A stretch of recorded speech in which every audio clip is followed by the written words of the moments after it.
libro de Juan, capítulo 19, versículos 16 al 18. Y como él incluye, dice: por fin lo entregó a ellos para que fuera crucificado.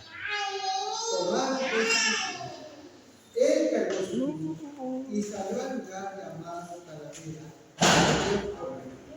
Allí lo crucificaron y con él a otros dos, uno a cada lado y Jesús en medio. Bueno, nosotros sabemos que la persona que entregó a Cristo para ser crucificado, esa persona, ¿cómo se llama, hermano? Judas. Poncio Pilato. Aquí así fue Judas, el que uno de sus discípulos que entregó a Cristo, pero este versículo, el versículo 19, se refiere a que Pilato entregó a Jesús a los soldados para que lo crucificaran. Porque los judíos no tenían ninguna autoridad para hacer lo que ellos deseaban, que era matar a Cristo. Los judíos no tenían ninguna autoridad, sino que la autoridad, terrenalmente hablando, la tenía el Imperio Romano. Porque el Imperio Romano había conquistado más de la mitad del mundo conocido, de toda Palestina y toda esa área.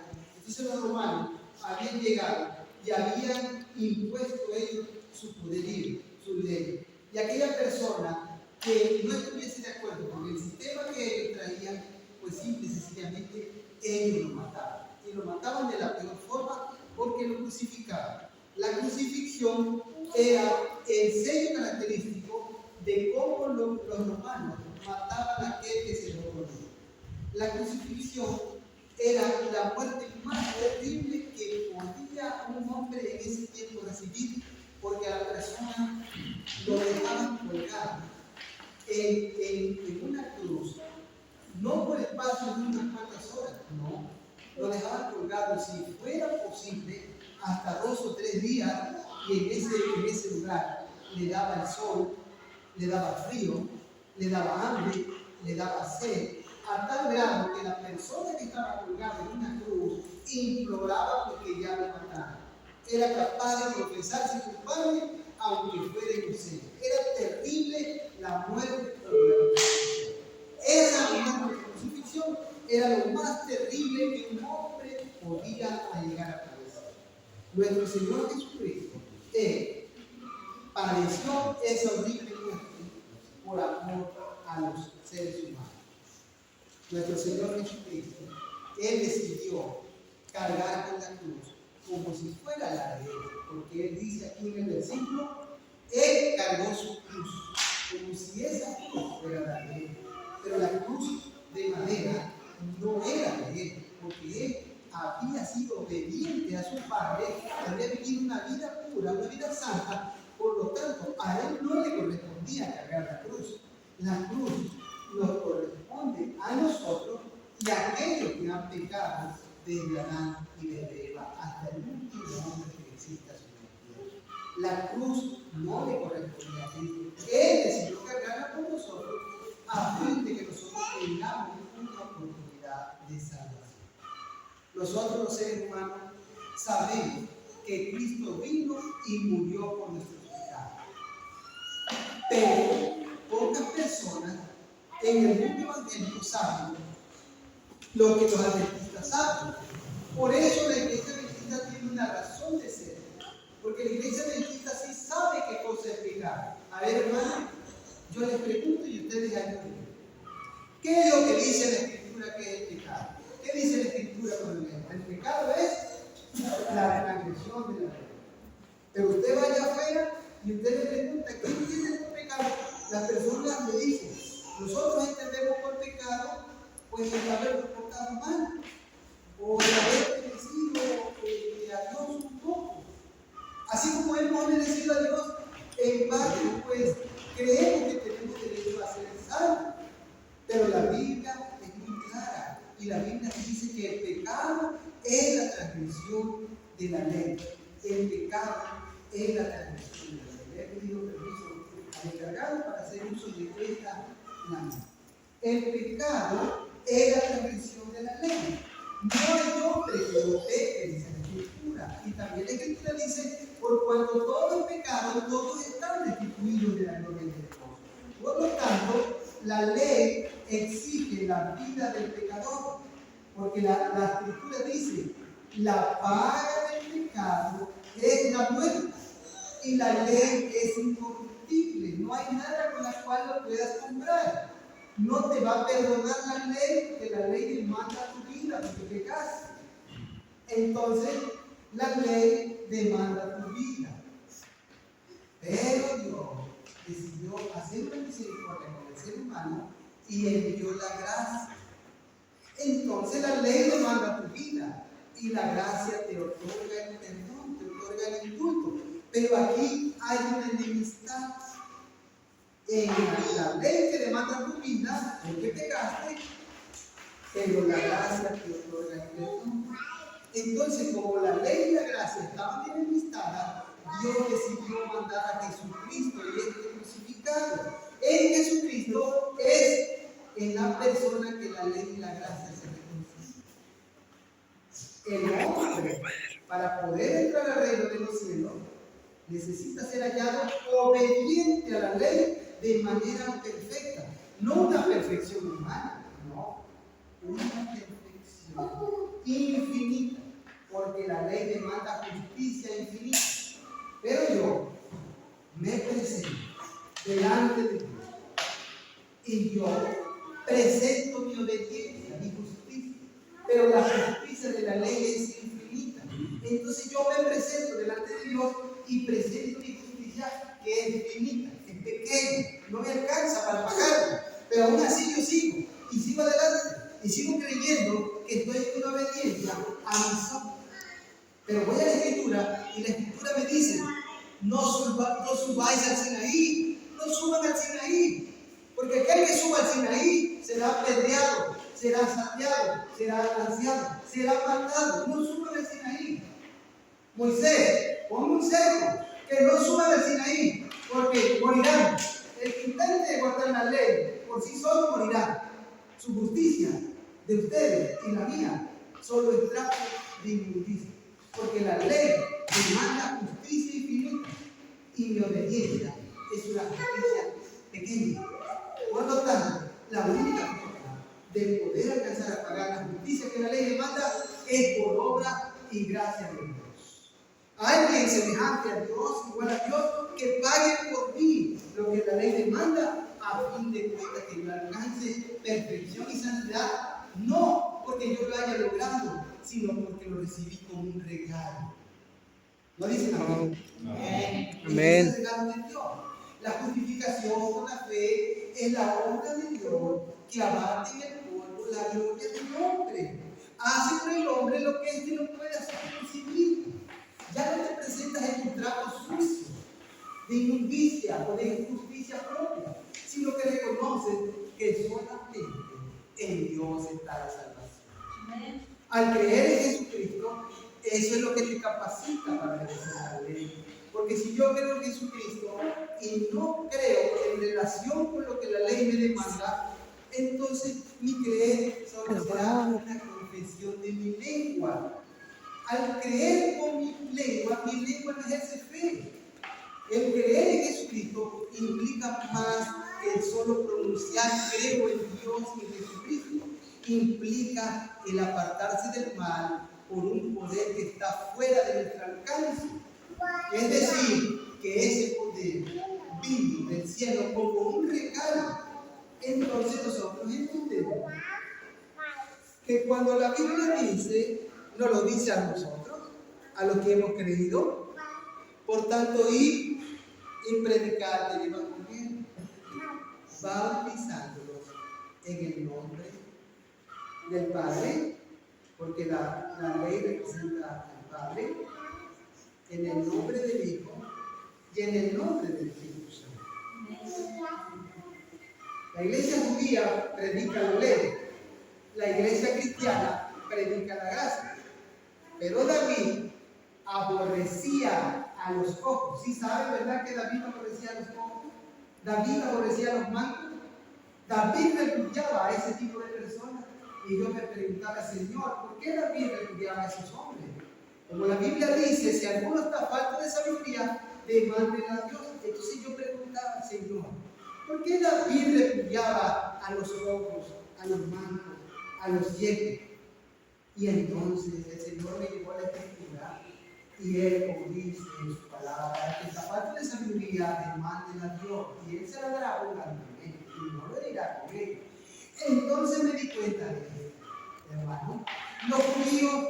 Los judíos rabínicos, ellos solo predican la ley, pero no quieren nada con Cristo. Entonces me di cuenta que los judíos rabínicos están cojos, porque ellos nada más caminan con un pie y no pueden ir más allá. Pero los judíos que entendieron que Jesucristo, si es crucificado, es su justicia, ellos están completos. En cambio, los judíos que caminan con la ley, con la pura ley, sin relación con Cristo, porque no lo aceptaron, o sí lo aceptaron, no lo aceptaron, ellos están cojos, son cojos. Pero también los cristianos, hay unos cristianos ahorita, allá en el mundo, que solo caminan con la gracia, no les interesa la responsabilidad que hay con la ley. Por lo tanto, ellos también están cojos, caminan con un solo pie. Pero en cambio, Dios levantó un pueblo, al pueblo adventista del séptimo día, el cual entiende que la ley y la gracia son el evangelio completo. No hay evangelio completo sin el entendimiento de que la gracia es la máxima expresión de la ley. Un hombre que me conoce, creo yo que me conoce, porque ese hombre maneja un taxi y me vio donde yo iba caminando. Ese hombre con su taxi me cerró el paso como si yo fuera, como si él fuera la policía y yo fuese un hombre que ha hecho algo indebido. Y yo me sorprendí que hasta brinqué del salto que él me cerró donde yo iba caminando. Y yo pues quise saber a qué se debía el motivo, por qué me había hecho eso, siendo que yo iba caminando por la banqueta. Entonces ese hombre se agachó en su vehículo y me miró y sabe que soy hermano adventista, seguro que sí. Y entonces me dijo, hermano, la salvación es por la gracia. Como sabe que nosotros predicamos la ley, pero no nada más la ley, sino también la gracia. Pues a mí me sorprendió eso, ¿verdad? Pero yo me repuse de eso y yo le contesté, la gracia es la máxima expresión de la ley. Y ya no sucede eso. Ese hombre piensa que la gracia no tiene relación con la ley. La gracia es hijo de la ley es parte de la gracia. El Sinaí y el Calvario no están enemistados. Jesucristo no vino a matar a su Padre en la cruz, porque Dios es inmortal. Jesucristo vino a decirle al mundo que su Padre es el Dios vivo y verdadero, y que Él es galardonador de aquellos que lo obedecen. Cuando era niño, estaba yo pequeñito, tenía yo 10 años.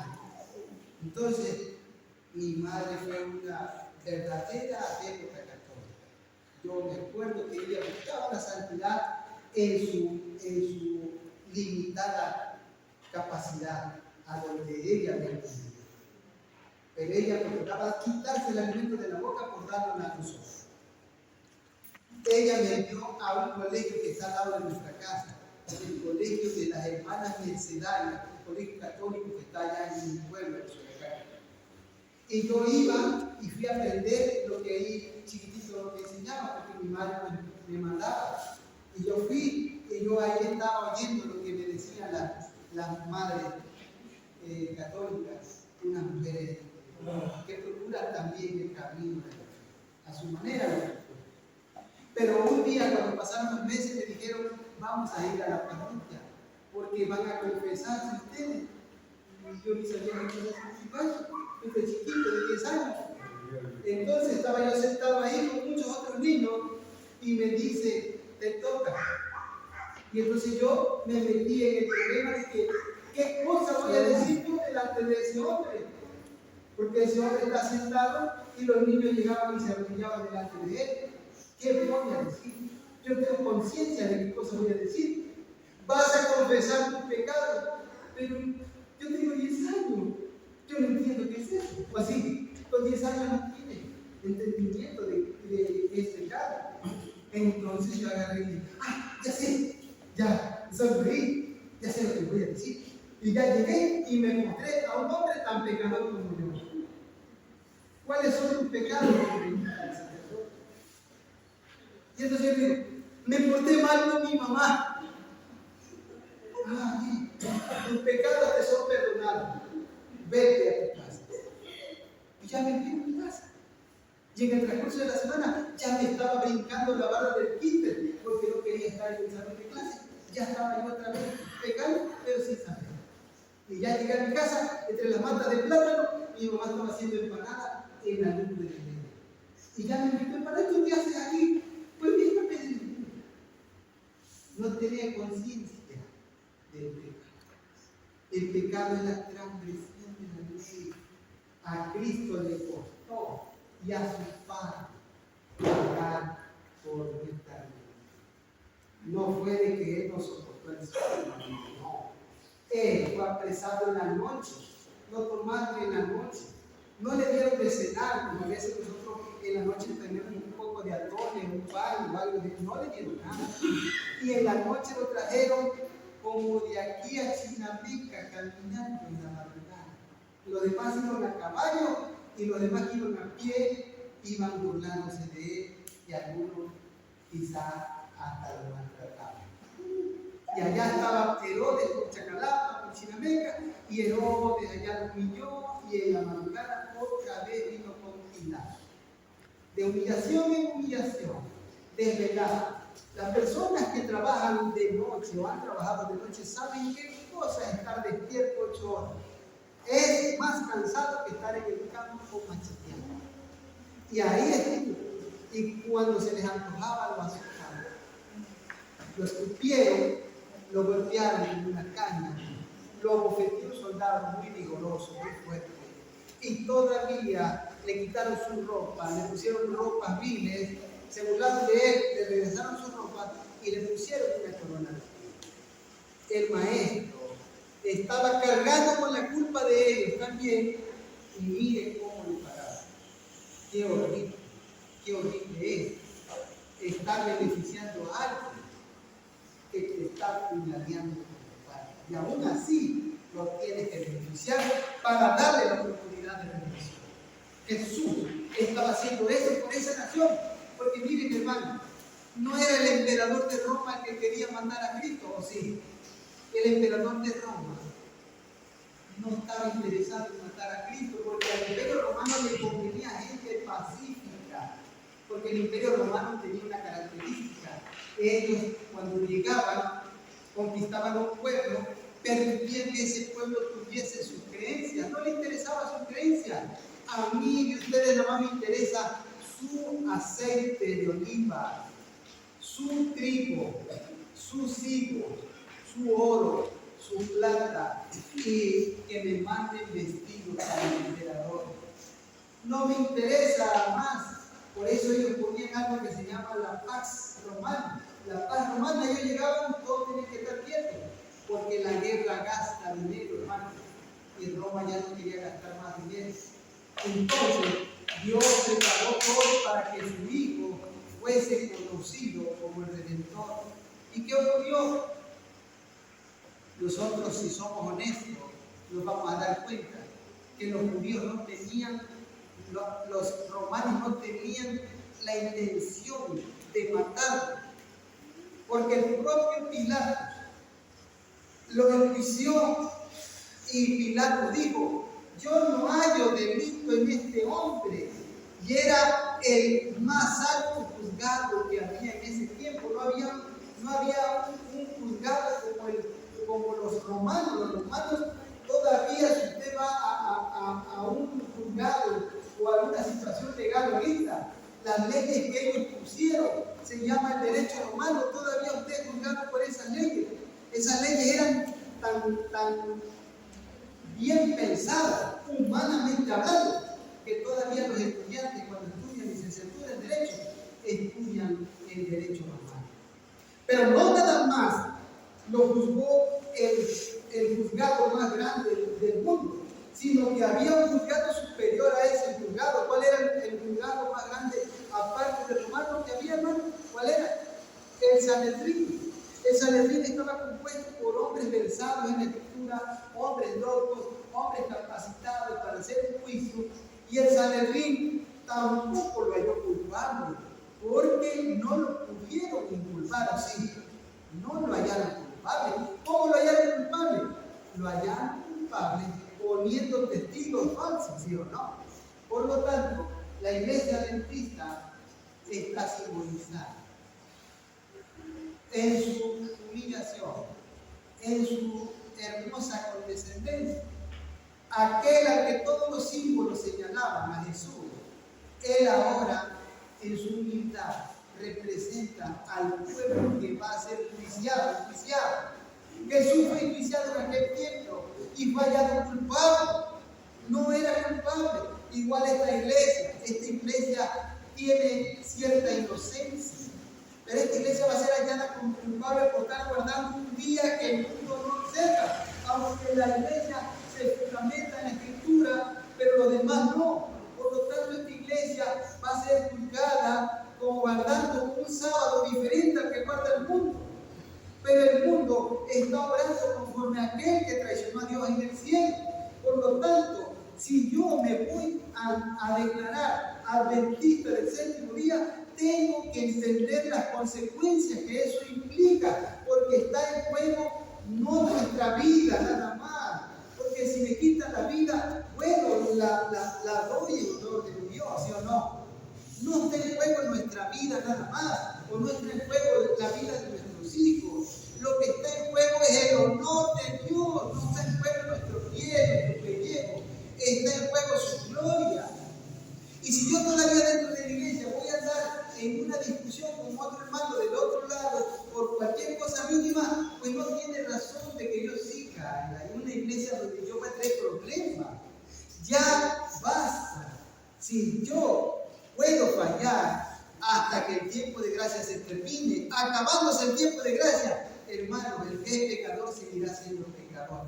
Así que ahorita, aquí venimos a pedir perdón. Y unos pocos. Porque si no, el Señor lo que va a hacer, nos va a poner a un lado. Nos vamos a hallar que solo habremos perdido el tiempo. Dios nos libre de eso. Amén. Dios levantó a la iglesia adventista del séptimo día como su mensajero, como su profeta. Pero debe de haber un entendimiento por qué Cristo cargó la cruz, por qué lo crucificaron. ¿Por qué lo pusieron en medio? Los romanos ponieron en medio al criminal más grande, hermano. Jesús fue tenido por el criminal más grande que de los tres que crucificaron. ¿Y es cierto? No, de ninguna manera. Jesús, su inocencia, más puro que un bebé recién nacido. Él, Jesús, se conducía como un bebé que tiene una inocencia para hacer las cosas. No alcanzamos a percibir la inocencia de Cristo en cargar una cruz que no le corresponde. ¿Y por qué cargó Simón de Cirene también la cruz? Hermano, porque algo tenemos que hacer nosotros. Ni modo que ya Cristo cargó la cruz y yo me voy a ir a la playa con un coco, lo voy a pelar y ahí voy a estar al lado de la playa, qué linda, hasta la tarde, mira los manitas. Y Cristo cargó la cruz. ¿Y yo qué voy a hacer? Pues voy a hacer algo también. Si entro al cielo así, me voy a sentir miserable. No está bien guardar un sábado digital. Un sábado digital no es el sábado del Señor.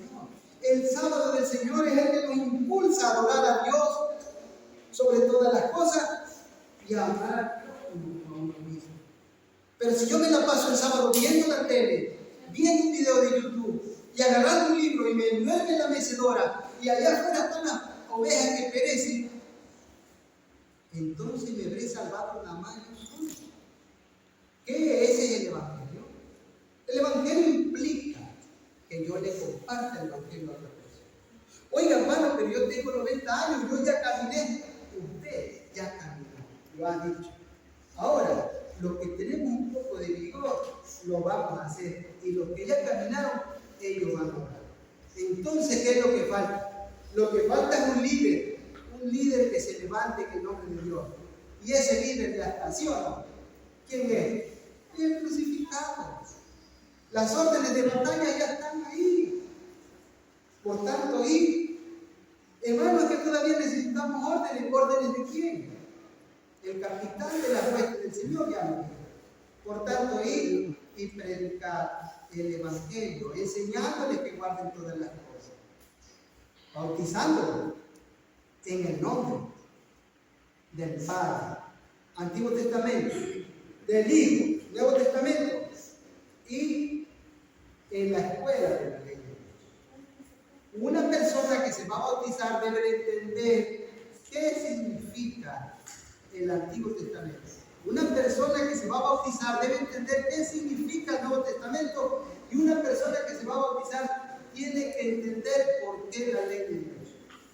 Porque si se va a bautizar sin entender que transgredió la ley, va a estar como yo frente al sacerdote que le va a decir: me porté mal porque no tengo conciencia de lo que he hecho. Porque si yo voy el domingo, como hacía cuando estaba chiquito o inconsciente, y yo voy a confesar mis pecados, pues yo veía a los adultos que llegaban el domingo y el otro domingo volvían a llegar, y era un vicio, era un ciclo vicioso. Toda la semana pecaban y el domingo tenían licencia para pecar. Y eso no es así. La Biblia enseña que uno debe de apartarse del pecado, porque el pecado es la transgresión de la ley. Por eso el maestro pregunta: ¿por qué me volvéis a crucificar? ¿Por qué? Tengo un hermano que iba caminando en una bajadita que está por la casa, y ese hermano mío, él había participado en una iglesia, y entonces ese día, cuando él iba caminando hacia la casa, escuchó una voz que le habló, y esa voz le dijo: ¿por qué me vuelves a crucificar? Y entonces él se extrañó porque dijo: no hay nadie, ¿quién me habrá hablado? Bueno, y entonces él volvió a escuchar esa misma palabra: ¿por qué me vuelves a crucificar? Hermano, le entró a él un deseo de abandonar el pecado como nunca lo había sentido. Y a partir de ahí, mi hermano, volvió a la iglesia. Es necesario, hermano, que la voz del maestro se vuelva a escuchar. Y yo estoy claro y cierto que esta iglesia, la iglesia bendita del séptimo día, es el profeta, es el mensajero que Dios levantó para levantar en alto su gloriosa ley, pero para levantar en alto la cruz de Cristo. La iglesia bendita del séptimo día tiene razón de ser, porque los judíos predican la ley y los cristianos predican la gracia, pero los adventistas del séptimo día predican la ley en relación con la cruz y la cruz en relación con la ley. La ley y la gracia se encontraron, dice el Salmo. La justicia y la paz se encontraron. La misericordia y la verdad se besaron. ¿En dónde sucedió eso? En la cruz. Hermano, entonces sigamos adelante. Estamos en la iglesia correcta. Vivamos lo que la Biblia enseña. Lo vivo y vivo. Pero necesitamos un pasito cada día. Porque si yo tengo 40 años aquí en la iglesia, que ya lo cumplí este año que pasó, pero si yo sigo teniendo la misma fe que cuando comencé, entonces me ha crecido mi fe. Si yo tengo el mismo amor cuando comencé y no ha crecido mi amor, debe de haber un crecimiento, Señor. Entonces, mis hermanos, Dios los bendiga. Amén. Yo que ustedes están en el camino, pero no soy yo el que valga su palabra, sino al que tiene que hacer sonreír y al que está sentado en el trono, ¿cierto? Amén. Creo yo que Él está feliz de que su pueblo esté. Y considero también que Él está tomando las riendas de su vida. Y Dios lo bendiga abundantemente. Me ha sido muy feliz estar hoy aquí, porque hoy mi hijo le tocaba predicar en la iglesia donde yo soy, y era la primera vez que él iba a predicar el sábado. Yo quería estar presente ahí, pero tuve por más alto el llamado de Dios, por eso vine aquí. Porque bien pude haberle dicho al joven que me invitó: no puedo ir porque mi hijo va a predicar. Quiero verlo, que es la primera vez, porque él ha caminado también. pero no, preferí mejor estar aquí con ustedes, sabiendo que Él está allá en la mano.